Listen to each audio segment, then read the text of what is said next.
Students, আজকে আমি তোমাদের জন্য নিয়ে চলে এসেছি শিক্ষা বিস্তারে গণমাধ্যমের ভূমিকা প্রবন্ধ। কারণ তোমরা যারা ক্লাস 10-এ পড়ো বা ক্লাস 12-এ পড়ো এবং ক্লাস 9-এ পড়ো, তাদের জন্য এই প্রবন্ধটা খুবই গুরুত্বপূর্ণ। সেই জন্য আজকে আমি তোমাদেরকে এই প্রবন্ধটা কিভাবে লিখতে হবে এবং কিভাবে লিখলে তোমরা ভালো নাম্বার পাবে সেটা আমি তোমাদেরকে ভালো করে বুঝিয়ে দেবো। তাই ভিডিওটা স্কিপ না করে সম্পূর্ণ দেখতে থাকো শেষ পর্যন্ত। আর অবশ্যই যদি চ্যানেলে নতুন হয়ে থাকো তাহলে চ্যানেলটাকে অবশ্যই সাবস্ক্রাইব করে বেল নোটিফিকেশনটা অন করে দিও, যাতে আমি ভিডিও আপলোডের সাথে সাথে তোমাদের কাছে নোটিফিকেশন চলে যায়। আর অবশ্যই যদি ভিডিওটি ভালো লেগে থাকে তাহলে একটা লাইক করে দেবে। তো চলো এবার শুরু করা যাক শিক্ষা বিস্তারে গণমাধ্যমের ভূমিকা। অ্যাট ফার্স্ট দেখো এখানে প্রবন্ধ সংকেত দিয়ে দেওয়া হয়েছে কিছু। এখানে আমি কিছু প্রবন্ধ সংকেত ইউজ করেছি। অ্যাট ফার্স্ট আছে ভূমিকা।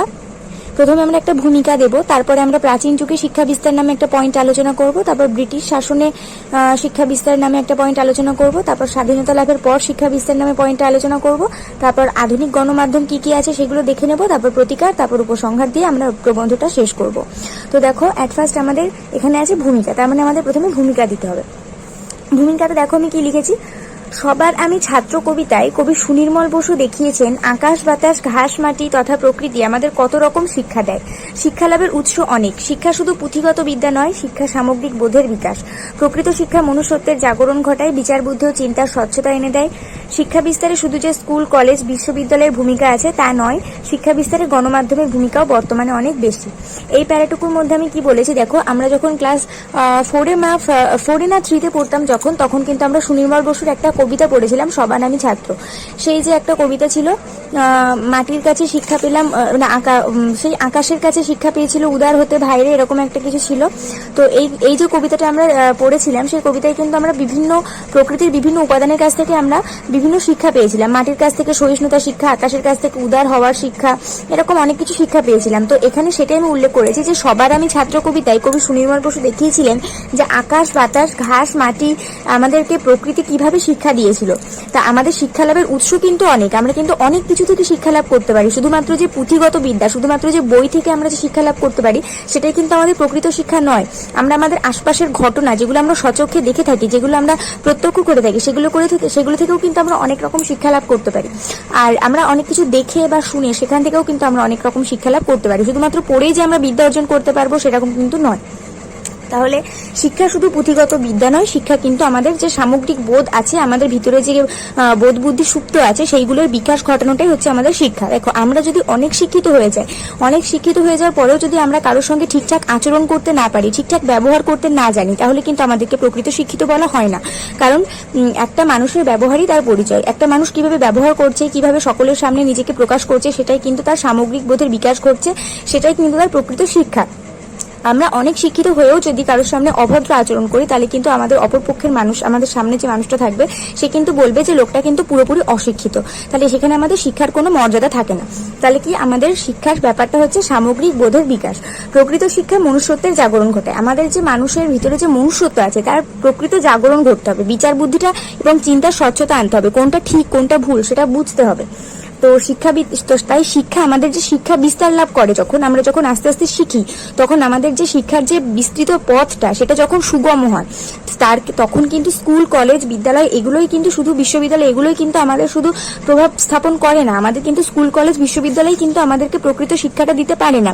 মানে একমাত্র শিক্ষা ওখান থেকে আমরা পেয়ে থাকি এরকম কিন্তু হতে পারে না। শিক্ষা বিস্তারে আমাদের যে সমস্ত গণমাধ্যম আছে, গণমাধ্যম কোনগুলোকে বলবো, সংবাদপত্র, নিউজ পেপার, দূরদর্শন মানে টিভি, রেডিও, এগুলো হচ্ছে আমাদের গণমাধ্যম। তো আমাদের শিক্ষা বিস্তারে এগুলোর ভূমিকাও কিন্তু অনস্বীকার্য। আমরা কিন্তু এগুলো থেকে অনেক কিছু শিখে থাকি।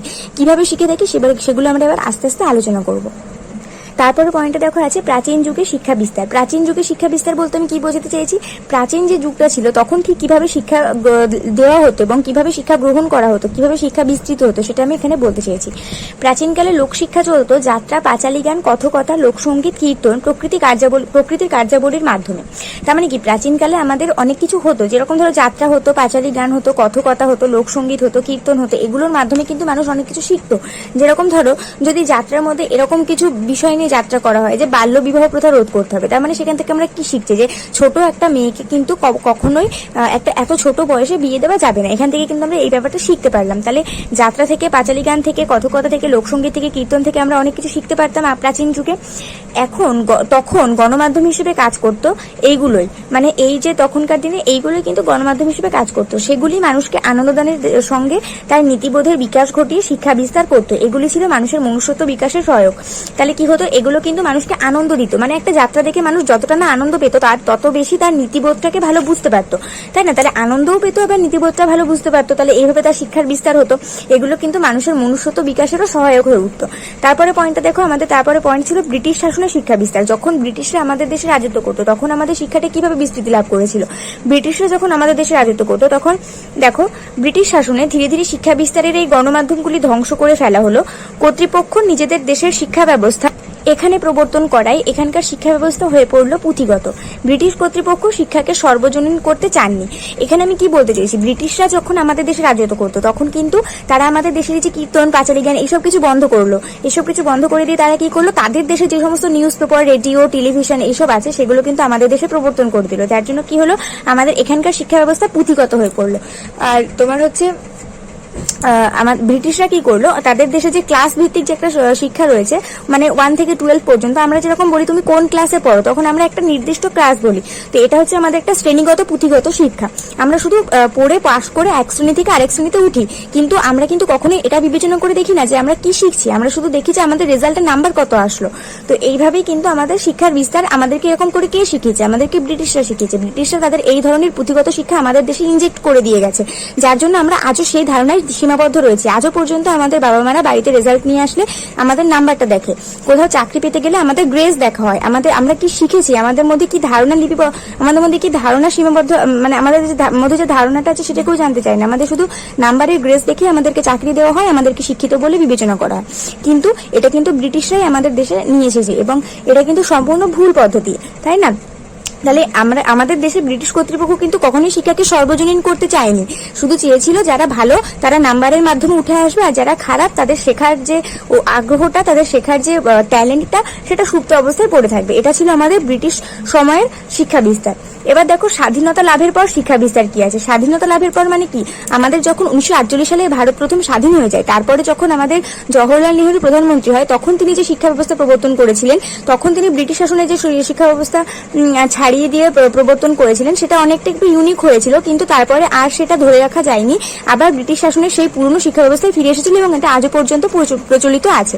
তো দেখো স্বাধীনতা লাভের পর জাতীয় নেতৃবৃন্দ দেশবাসীর মধ্যে শিক্ষা বিস্তারে বিশেষ কোনো আগ্রহ দেখাননি, ফলে দেশের কোটি কোটি মানুষ ভুলে রইল অশিক্ষার অন্ধকারে। তার মানে কি, আমাদের যে জাতীয় নেতারা ছিল জওহরলাল নেহরু বাদ দিয়ে, আমি তোমাদেরকে প্রথমে বললাম যে জওহরলাল নেহরু কিন্তু উদ্যোগ নিয়েছিল শিক্ষা বিস্তারে গুরুত্বপূর্ণ ভূমিকা গ্রহণ করার, কিন্তু আমাদের আদার্স যে নেতাগুলো ছিল সেই নেতাগুলো কিন্তু আমাদের ভারতের যে জনগণ আছে যাদের শিক্ষা বিস্তারে কিন্তু কোনো উদ্যোগ নেয়নি, বলেছিল ভারতবর্ষ অশিক্ষিতই থাক। কিন্তু তাদের জন্য কি হয়েছে, কোটি কোটি মানুষ কিন্তু অশিক্ষার অন্ধকারে রয়ে গিয়েছে, এবং এই অশিক্ষার অন্ধকারে রয়ে থাকার জন্য কি হয়েছে, আজও পর্যন্ত আমাদের ভারতে কিন্তু অসাক্ষরতার হার অনেক বেশি, অনেকেই এখনো পর্যন্ত অশিক্ষিত অবস্থাতেই আছে। ভারতের বহু মানুষ এখনো অশিক্ষার অন্ধকারেই রয়েছে। এই অশিক্ষা এদের মধ্যে এনে দিয়েছে কুসংস্কার ও দুর্নীতিবোধ। এর জন্য কি হয়েছে, এখনো পর্যন্ত আমরা এত কুসংস্কারে ভুগি যে কাউকে সাপে কামড়ালে আমরা ঝাড়ফুঁক করার জন্য, তাকে টুকটাক করার জন্য তাকে ওঝার কাছে নিয়ে যাই, হসপিটালে না নিয়ে গিয়ে। এটা আমাদের অশিক্ষার প্রভাব। আমরা কিন্তু তাকে হসপিটালে নিয়ে যাই না। যদি আমাদের মধ্যে এতটুকু শিক্ষা থাকতো তাহলে কিন্তু আমরা তাকে হসপিটালে নিয়ে যেতাম। কোথাও আমরা এখনো পর্যন্ত অনেক ব্ল্যাক ম্যাজিক বা কালো জাদুতে বিশ্বাস করে থাকি, যেগুলো একটা শিক্ষিত মানুষের পক্ষে কখনোই বিশ্বাস করাটা সম্ভব নয়। তো আমাদের মধ্যে অনেক কুসংস্কার ও দুর্নীতিবোধ জেগে উঠেছে শুধুমাত্র শিক্ষা ব্যবস্থার আলোটা আমাদের মধ্যে নেই বলে। আর দেশের মধ্যে আধুনিক গণমাধ্যমের এখন অভাব নেই।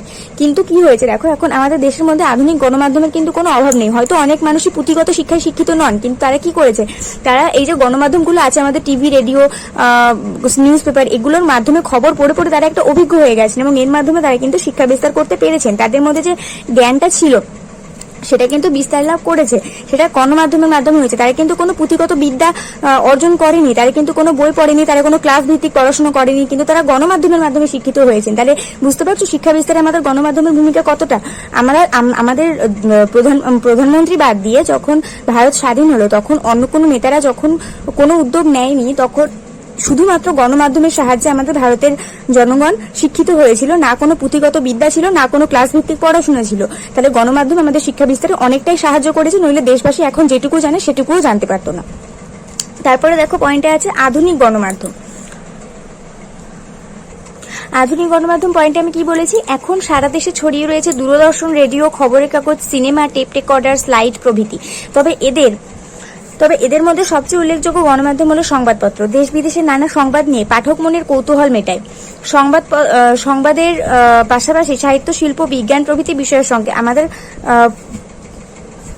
পরিচয় করিয়ে দেয়। এখানে একটা পরিচয় হবে, আমি এটা লিখিনি হয়তো, দেখো এখানে হবে যে সংবাদের পাশাপাশি সাহিত্য, শিল্প, বিজ্ঞান প্রভৃতি বিষয়ের সঙ্গে আমাদের পরিচয় করিয়ে দেয়। তোমরা এখানে একটা পরিচয় লিখে নাও।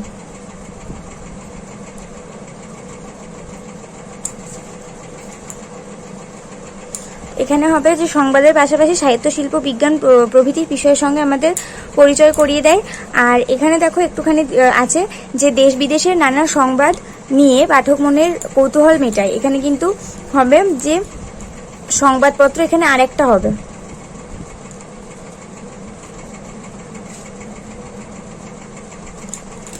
এবার দেখো এখানে যেটা আছে যে আমি প্রথম থেকে একবার পড়ে শুনে দিয়েছি যাতে বুঝতে অসুবিধা না হয়। এখন সারা দেশে ছড়িয়ে রয়েছে দূরদর্শন, রেডিও, খবরের কাগজ, সিনেমা, টেপ রেকর্ডার, স্লাইড প্রভৃতি। তবে এদের মধ্যে সবচেয়ে উল্লেখযোগ্য গণমাধ্যম হলো সংবাদপত্র দেশ বিদেশের নানা সংবাদ নিয়ে পাঠক মনের কৌতূহল মেটায়। সংবাদের পাশাপাশি সাহিত্য, শিল্প, বিজ্ঞান প্রভৃতি বিষয়ের সঙ্গে আমাদের পরিচয় করিয়ে দেয়। তো এই পর্যন্ত আমাদের এই প্যারাটুকু শেষ হয়েছে। এখানে আমি বিভিন্ন গণমাধ্যমের নাম উল্লেখ করেছি, আর এখানে সংবাদপত্র আমাদের কিভাবে শিক্ষা বিস্তার করতে সাহায্য করে সেটা আমি দিয়েছি। তারপরে দেখো সভ্য জীবনের আরেক সঙ্গী বেতার, যা সর্বস্তরের মানুষের মনোরঞ্জন ও শিক্ষামূলক অনুষ্ঠান প্রচারের কাজে বিশেষ ভূমিকা পালন করে। তবে বর্তমান পৃথিবীর সবচেয়ে শক্তিশালী গণমাধ্যম দূরদর্শন। প্রথাগত ও প্রথা বহির্ভূত উভয় শিক্ষায় এর দ্বারা সম্ভব। নাটক, গান, কৃষিকথা, শিল্প বিষয়ে আলোচনা, জ্ঞান বিজ্ঞানের খবর প্রভৃতি দর্শন ও শ্রবণের মাধ্যমে দূরদর্শনের দ্বারা গণশিক্ষা বিস্তারে সহায়ক হয়ে উঠেছে। ফলে এইসব গণমাধ্যমের দ্বারা মানুষ আনন্দ ও শিক্ষা দুইই পায়। তাহলে এখানে আমরা আরেকটা উল্লেখ করেছি যে বেতার আমাদের যেটা আছে, যেটাকে আমরা ইংলিশে রেডিও বলে থাকি, সে কিন্তু আমাদেরকে অনেক রকম ভাবে মনোরঞ্জন করে এবং সেখান থেকে আমরা অনেক খবর সম্পর্কে অবগত হই এবং সেখান থেকে আমরা আমাদের শিক্ষা বিস্তৃতি লাভ করে। তো বর্তমান পৃথিবীর সঙ্গে কিন্তু সব থেকে শক্তিশালী গণমাধ্যম হচ্ছে দূরদর্শন, কারণ টিভি আমাদের প্রত্যেক ঘরে ঘরেই আছে, আর টিভিতে আমরা অনেক কিছুই দেখতে পাই। টিভিতে অনেক অসামাজিক কাজকর্ম আমরা দেখতে পাই, যার জন্য আমরা সমাজ সম্পর্কে সচেতন হয়ে উঠি।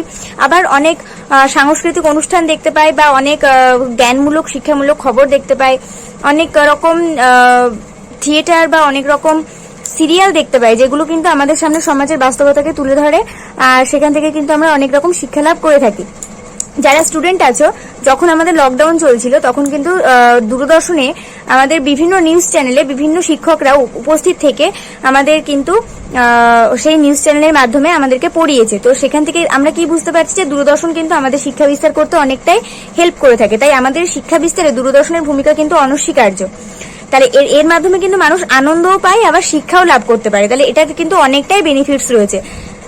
প্রতিকার পয়েন্টটাতে আমি কি দিয়েছি দেখো, অধিকাংশ গণমাধ্যমের মালিক ধনী ব্যবসায়ী। মানে কি, আমাদের যে সমস্ত ধরো গণমাধ্যমের যে মূল কেন্দ্রগুলো আছে, যে রেডিও স্টেশন আছে, টিভি স্টেশন আছে, সেখানকার মালিককে একটা পার্টিকুলার একটা ধনী লোক, মানে তার কিন্তু প্রচুর টাকা। তাহলে আমাদের অধিকাংশ গণমাধ্যমের মালিক হচ্ছে ধনী ব্যবসায়ী। তাহলে বেশি মুনাফার লোভে তারা ক্ষতিকর উত্তেজক দৃশ্য তুলে ধরে তরুণ সম্প্রদায় সর্বনাশ করছে, দেশের ঐতিহ্য সংস্কৃতিকে কলুষিত করছে। তাদের মধ্যে দায়বদ্ধতা জাগাতে এগিয়ে আসতে হবে সংগ্রামী যুব সমাজ, বুদ্ধিজীবী, শিল্পী, সাংবাদিক সহ সমাজের বিশিষ্ট ব্যক্তিদের। স্কুল, কলেজে, চলচ্চিত্রে বা বিশেষ করে দূরদর্শন ও স্লাইডের সাহায্যে শিক্ষাদানের ব্যবস্থা করা অত্যন্ত দরকার। দেখো আমাদের যে সমস্ত ধনী ব্যবসায়ীরা আছে, আমাদের টিভি স্টেশন, রেডিও স্টেশনে যারা মালিক আছে, তারা কি করছে, তারা অতিরিক্ত পয়সা ইনকাম করার উদ্দেশ্যে কি করছে, টিভিতে অনেক সময় অত্যন্ত অ্যাডাল্ট কিছু দেখিয়ে দিচ্ছে, যার জন্য কি হচ্ছে, দেখো আমাদের যে সমস্ত তরুণ সম্প্রদায়রা আছে তারা কিন্তু একটু অন্যরকম জিনিস দেখতে বেশি ভালোবাসে। আমি আশা করি তোমরা বুঝতে পারছো আমি কি বলতে চাইছি। তো সেই সমস্ত জিনিস দেখানোর ফলে কি হচ্ছে, তাদের যে ভবিষ্যৎটা সেটা তো সর্বনাশ হচ্ছে। কোথায় তাদেরকে ভালো ভালো জিনিস দেখিয়ে তাদের শিক্ষার বিস্তৃতি লাভ করাবে তা না, কোথায় উল্টোপাল্টা জিনিস দেখিয়ে তাদের ক্ষতি করছে, তাই না? তাদের দেশের ঐতিহ্য সংস্কৃতি তো এর ফলে ব্যাহত হচ্ছে। তাহলে তাদের মধ্যে যে দায়বদ্ধতা, যে একটা শিক্ষা, তাদের যে একটা শিক্ষা লাভ করতে হবে, সমাজের সম্পর্কে সচেতন হতে হবে, সেই একটা দায়বদ্ধতা জায়গাতে কিন্তু সংগ্রামী যুব সমাজকে এগিয়ে আসতে হবে।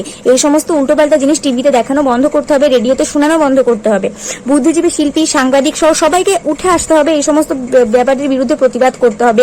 আর স্কুল কলেজেও কিন্তু আমাদের স্কুলে অনেক সময় সিনেমা দেখানো হয়, চার্লি চ্যাপলিন বা চাঁদের পাহাড়, এই সমস্ত সিনেমা দেখানো হয় কি কারণে, যাতে আমরা সেখান থেকে কিছু শিক্ষা অর্জন করতে পারি।